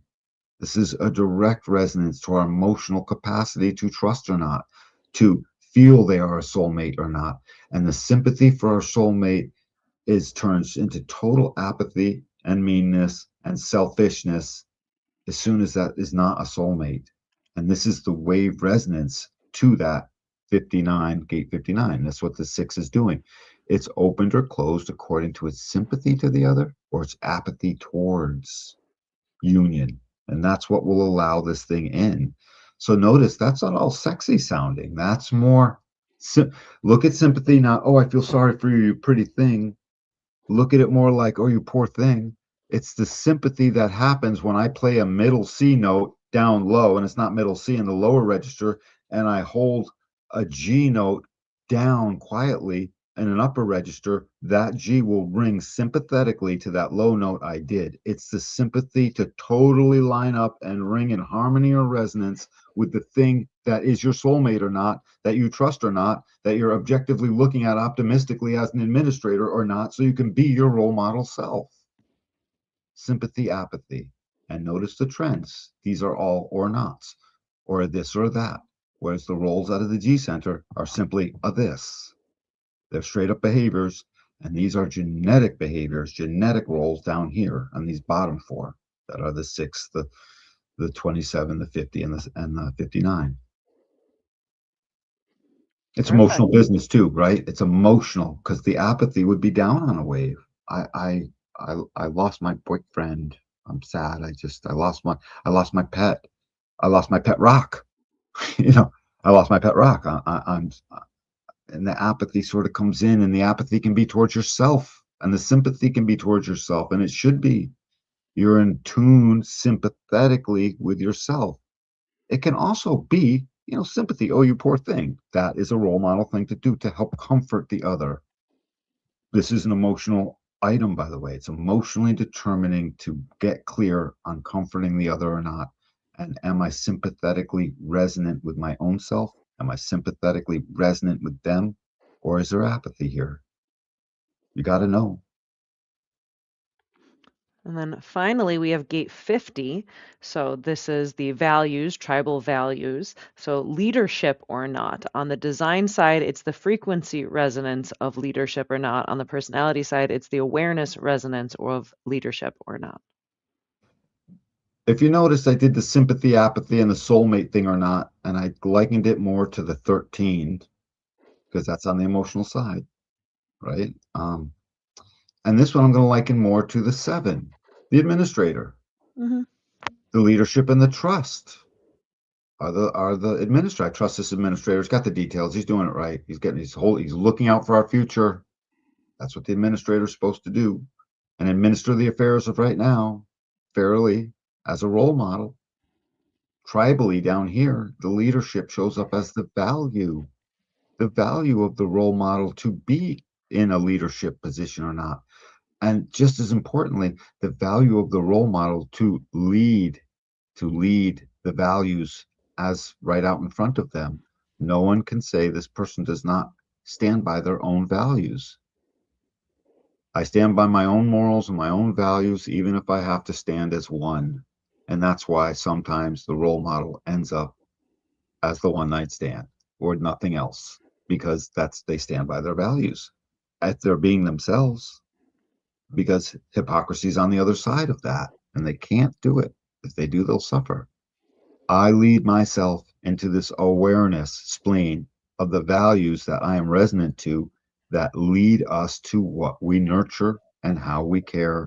It is tribal, it will support, it will be loyal, and this leadership will lead us through to the master keynote of the abundance of our spirit as it relates to our direction and that we're getting our gate, 28 purpose fulfilled. So leadership to all of that. And by the way, the or not, you're the role model. You don't have to step into leadership. You can witness what others lead. You can recommend a leader. This isn't for you to always have to be it. We got rid of those things in the lower lines where everyone sort of has to be their thing or not. This is your capacity now to almost delegate. What does the administrator do, anyways? Delegate leadership here. You don't always have to be it. That was more your third line phase where it was more in line with the motivation we call desire.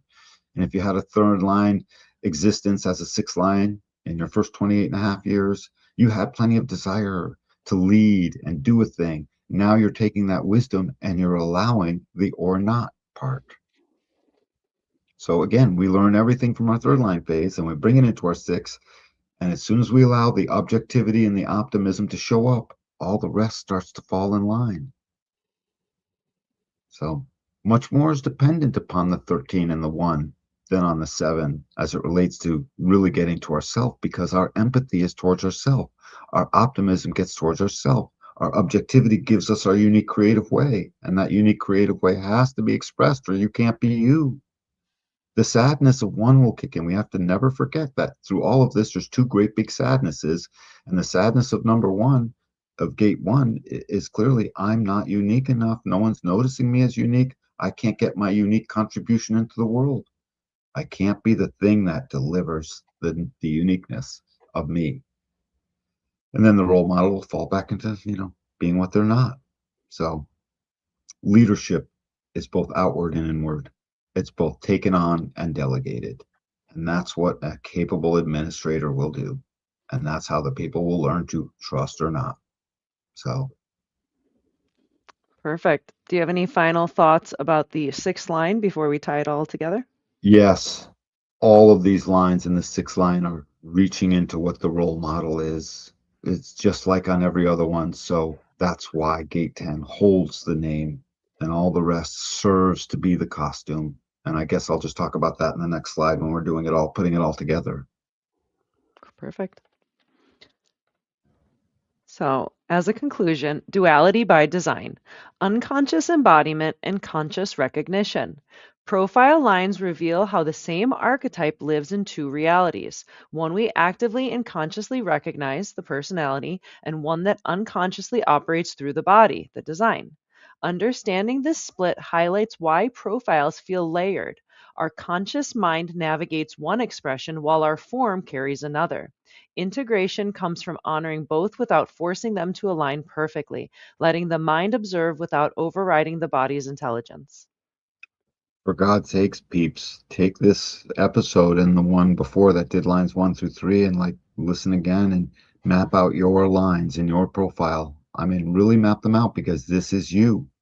And if you want that incarnation cross of yours, which you are so deeply, deeply hooked into, allow the allow the costume that you're wearing to become the thing that embodies all of these roles, that sees this is how I profile myself, that understands that each one is they're non-negotiable. Be them or suffer. Witness them or suffer the not self mind. Um, I mean, that's really all I want to say about it. It's just so important. We said everything already. So, yeah, that was our exploration of the upper trigram, looking at our profile lines and how they differ between the personality and design. So, that was a lot of fun doing this little two-part series. Good Lord, that was a lot. Yeah. I was choking a little bit of dry throat, I Oh, I noticed. So know. You got a lot to say. I guess so. Yeah, I guess I feel complete. I'm looking around, my rightness is be like, isn't there more? But we don't Do I need have to, more to say? we just don't need to live out these lines, people. Like, look at them and embody them. I embody my hermit. I know I do. I know I embody my fourth line. Just give me a chance. I'll show you, you know, um, right? By talking, Moni, you see that. I see you do the same. Mhm, mhm, mhm. We do this by choice simply because we looked at it. Seeing it aligns everything. You just have to be willing to see and enter into the experiment. And then you'll see why I keep saying the kid is always right. That little kid in you tells you the truth, and you have to see it in order to finally be it. And you can't do that if you're not objectively looking into yourself. So look at these lines, map them out, write it out if you have to, and start living it out. Yeah, and having an understanding of like why you do certain things the way you do. And it might be something that might even annoy you or makes you feel bad or seems to annoy other people, but it's just like, I'm a third line. I'm going to bump into stuff. You can't expect me to not bump into stuff because I'm going to learn by making mistakes, but I'm going to make those mistakes. So don't expect that to be something that's not going to happen with me. And previously, I really tried to chase perfection. And which I will Mm. never achieve. It's just completely impossible for a third line to achieve perfection. Maybe in one thing I'll figure it out, but then I'll bump into something else. Whereas like understanding the nature of my lines, it's like, okay, this is just a thing that I do. I'm a fifth line. People will project on me that I'm going to save them. That's an important thing to know because I've been in some weird situations that now I can better navigate by knowing that people are going to project on me for good and for bad and how to deal with that. Like this is our little program that we're living in, and you can try to fight your nature and fight your reality, but it doesn't really ever go too well. Like, try to fight gravity, like good luck, it's still gonna get you.